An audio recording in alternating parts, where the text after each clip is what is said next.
আমাদের মহাবিশ্বে এমন কিছু জায়গা আছে যেখানে সময় থেমে যায়, যেখানে স্থান এমনভাবে বাঁকা হয়ে যায় যা আমরা কল্পনাও করতে পারি না। একবার যদি সেখানে আপনি ঢুকে পড়েন তাহলে আর ফেরার কোনো রাস্তা নেই। এই স্থানটি হলো ব্ল্যাক হোল।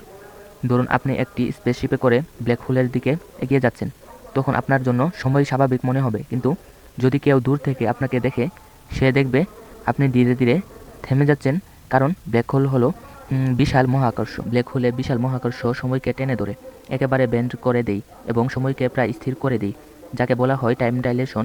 আর আপনি যদি আরও কাছে যান তাহলে দেখবেন জায়গাগুলো প্রসারিত হতে থাকবে, আপনার শরীর লম্বা হতে থাকবে, আপনার একদিক এগিয়ে যাবে এবং অন্য দিক পিছিয়ে থাকবে। এই প্রক্রিয়াকে বলা হয় স্প্যাগিটিফিকেশন, যেখানে সব কিছু সুতার মতো ছিঁড়ে যেতে শুরু করে।